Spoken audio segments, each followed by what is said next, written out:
నా నూనె నీ నూనెని నేను అన్నా, నా నూనె నా నూనెనే, నీ నూనె నీ నూనెనే. దాచా ఇట్లాంటివి చాలా ఉన్నాయి అన్నట్టు మొన్న బాలయ్య ఇంగ్లీష్ డైలాగు. ఆడపిల్ల అంటే ఆడపిల్ల కాబట్టి ఆడపిల్ల అంటారు, పాదయాత్ర అని ఎందుకంటారు ఎరికేనా? పాదాల మీద నడిచే యాత్ర కాబట్టి అని షర్మిల చెప్పింది. ఇగో ఇప్పుడు అసొంటి టైమింగ్ డైలాగ్ ఒకటి పొంగులెట్టి చెప్తున్నాడు. ఇన్నుండ్రి. ఇందిరమ్మ ఇల్లు అంటేనే ఇందిరమ్మ ప్రభుత్వం, ఇందిరమ్మ ప్రభుత్వం అంటేనే ఇందిరమ్మ ఇల్లు. ఇన్నరా మంత్రి పొంగులేటి డైలాగు? ఇది కూడా నా నూనె నా నూనెనే, నీ నూనె నీ నూనెనే అన్నట్టే ఉన్నది కదా.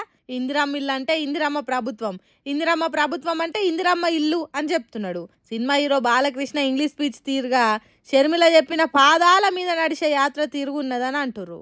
మరి ఇప్పుడు అంతా ప్రాసల ప్రపంచమే నడుస్తున్నది కాబట్టి ట్రెండ్ను ఫాలో అయితే మంచిగా ఉంటుంది అనుకున్నాడేమో మంత్రి గారు, అందుకే ఇట్లా మాట్లాడింది కావచ్చు అని అంటుర్రు ఈ వీడియో చూసిన జనాలు. మంత్రి పదవులు కావాలని కాంగ్రెస్ ఎమ్మెల్యేలు ఢిల్లీ బాట పట్టి ఫైరవిల్ చేస్తున్నారు. ఢిల్లీ పెద్దలను ఒప్పించి మెప్పించి మంత్రి కావాలని ఆరాట పడుతున్నారు. అయితే కార్యకర్తలు మాత్రం ఢిల్లీకి పోయి బతిలాడు కాదు, మన గల్లీలున్న వాటర్ ట్యాంక్ ఎక్కి లొల్లి చేయాలని నిర్ణయం తీసుకున్నట్టు చేస్తున్నారు.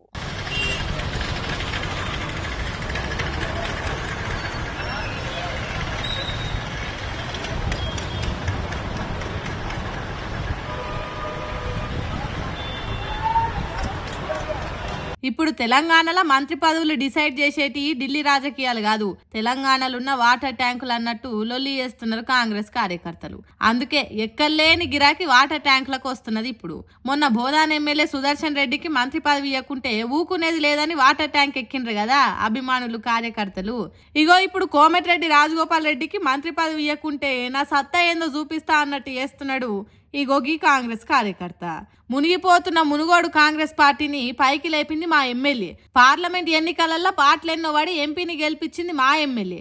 అసొంటి మనిషికి మంత్రి పదవి ఇయ్యరా? రాజగోపాల్ రెడ్డి అంటే రాజకీయాలలో రాటు తేలినోడు, అటు వయ్యే గాలిని ఇటు తిప్పేటోడు. అట్లాంటి మనిషికి మంత్రి పదవి ఇచ్చేతానికి మీకు ధైర్యం ఎందుకు వస్తలేదు అన్నట్టు నీళ్ళ ట్యాంక్ ఎక్కిండు. కాంగ్రెస్ జెండా పట్టి కజ్జకు కాలు దువ్వుతున్నాడు. మునుగోడు నియోజకవర్గం చెండూరు మున్సిపాలిటీ పరిధిలో ఉన్న నీళ్ళ ట్యాంక్ ఎక్కి నిలబడ్డాడు. కాలు జారి కింద పడితే బొక్కలు సూరాసూరైనా మంచిదే, ఇంట్లో పెండ్లం పిల్లలు ఏడ్చినా మంచిదే, గాని మా లీడర్ సాబ్కు మంత్రి పదవి రావాలి అన్నట్టు కొట్లాడుతున్నాడు. అక్కడ ఉన్నోళ్ళు పోలీసులు ఎంత చెప్పినా ఇనకుట జెండాని ఇంకింత పైకి లేపుతున్నాడు. ఒరయ్యా కిందికి రారా అని చెయ్యి పట్టి గుంజుతున్నా వస్తలేడు. మా లీడర్కు మంత్రి పదవి ఇస్తేనే దిగుతా అన్నట్టు చేస్తున్నాడు.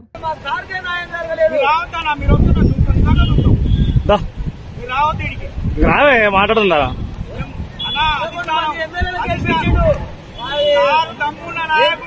ఇన్నరా? మా సారు దమ్మున్న నాయకుడు, తాను గెలుచుడే కాదు ఎంతో మందిని గెలిపించిండు. అసొంటి మా నాయకునికే న్యాయం జరగకుంటే మా అసొంటి కార్యకర్తలకు ఎట్లా న్యాయం జరుగుతుంది అని అంటుర్రు. మరి మంత్రి పదవి ఎవరు ఇస్తారు కావచ్చు రాజగోపాల్ రెడ్డికి? వీళ్ళు ట్యాంక్ ఎక్కితే కిందికి దిగుండ్రి అని బతిలాడేటోళ్ళు ఇచ్చేదా మంత్రి పదవి? అంటే పుసుక్కున కాలు జారి కింద పడితే పానాలు పోవా? మంత్రి పదవి ఇవ్వాలనా వద్దా అనేది ఢిల్లీ పెద్దలు చూసుకుంటారు, మీరెందుకు పానాల మీద తెచ్చుకుంటారు? మంత్రి పదవి ఇచ్చుట్లా ముఖ్యమంత్రి చెప్తేనే నడుస్తలేదు ఢిల్లీలా అని అంటుర్రు. అసొంటప్పుడు ఇక్కడ నీళ్ళ ట్యాంక్ ఎక్కి నిరసన తెలిపితే ఏం లాభమే అని అంటుర్రు వీళ్ళు. నీళ్ళ ట్యాంక్ ఎక్కిన పోరాటం చూసిన వాళ్ళు ఇప్పుడు.